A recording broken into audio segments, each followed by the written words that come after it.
থালাপতি বিজয় এবার শুধু পর্দার নায়ক নন, তিনি রাজনীতির নতুন সমীকরণ। প্রথম নির্বাচনে তার দল তামিলাগা ভেট্রি কাজগাম শক্ত অবস্থান তৈরি করলেও সামনে পথ সহজ নয়। জনসমর্থনে বিতর্ক আর প্রত্যাশার ভিড়ে তিনি কি সত্যি ইতিহাস গড়বেন, নাকি এই উত্থান থেমে যাবে মাঝপথে? উত্তর লুকিয়ে আছে আগামী ভোটের ফলাফলে, যেখানে ভাগ্য নির্ধারণ করবে মানুষ।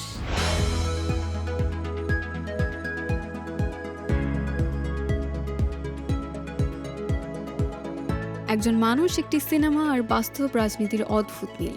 এই তিনটি রেখা যখন এক জায়গায় এসে দাঁড়ায়, তখন গল্প আর কল্পনার সীমারেখা ধীরে ধীরে মিলে যায়। ঠিক এমনই এক জায়গায় দাঁড়িয়ে আছেন থালাপতি বিজয়, যার রাজনৈতিক যাত্রা অনেকাংশে তার পর্দা চরিত্রের সঙ্গে মিলে যাচ্ছে। বিশেষ করে সরকার সিনেমাটি এখন শুধু একটি হিট ছবি নয়, বরং তার রাজনীতিতে ভাবমূর্তির এক গুরুত্বপূর্ণ প্রতিচ্ছবি হিসেবে দেখা হচ্ছে।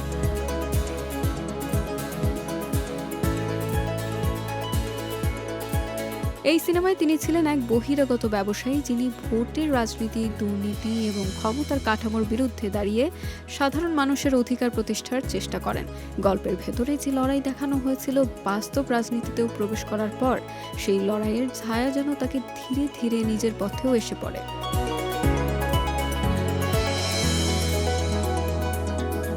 2024 সালে নিজের রাজনৈতিক দল তামিলাগা ভেট্রি কাজাগাম গঠনের মাধ্যমে বিজয় যখন সরাসরি রাজনীতিতে নামেন, তখন অনেকেই তার এই সিদ্ধান্তকে সরকার মুভির রিয়েল ভার্সন হিসেবেও দেখতে শুরু করেন।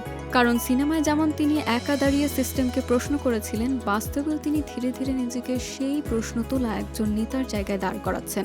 তবে বাস্তব রাজনীতি সিনেমার মতো সহজ নয়। এখানে স্ক্রিপ্ট লেখা থাকে না, থাকে জনতার রায়। তবুও বিজয়ের প্রতিটি পদক্ষেপে সিনেমার ছায়া স্পষ্ট।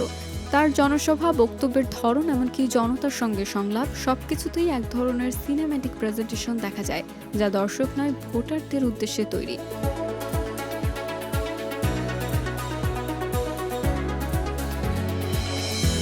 সরকারে যেমন ভোটের ক্ষমতা নিয়ে প্রশ্ন তোলা হয়েছিল, বাস্তবেও বিজয় বারবার ইঙ্গিত দিয়েছেন যে জনগণের অংশগ্রহণ ছাড়া কোনো পরিবর্তন সম্ভব নয়। এই বার্তাই তাকে তরুণ ভোটারদের একাংশের কাছে আলাদা করে তুলেছে, কারণ তারা শুধু একজন অভিনেতাকে নয়, বরং পরিবর্তনের সম্ভাবনাকেই দেখতে শুরু করেছেন। কিন্তু প্রশ্ন রয়ে যায়, সিনেমার নায়ক কি বাস্তবের রাজনীতিতেও একইভাবে সফল হতে পারেন?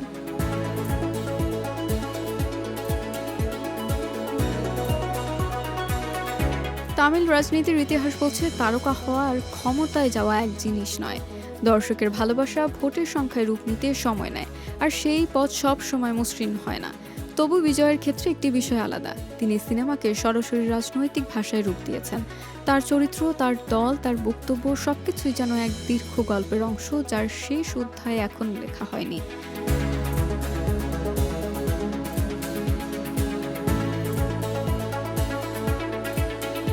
এখন অপেক্ষা শুধু এক ফলাফলের। সরকারের পর্দার লড়াই কি বাস্তব রাজনীতিতেও বিজয়ের গল্প লিখবে, নাকি এটি থাকবে শুধু সিনেমার মধ্যেই সীমাবদ্ধ এক অনুপ্রেরণা? উত্তর দেবে তামিলনাড়ুর মানুষ, যেখানে ভোটই শেষ দৃশ্য আর নায়ক নন জনগণই চূড়ান্ত।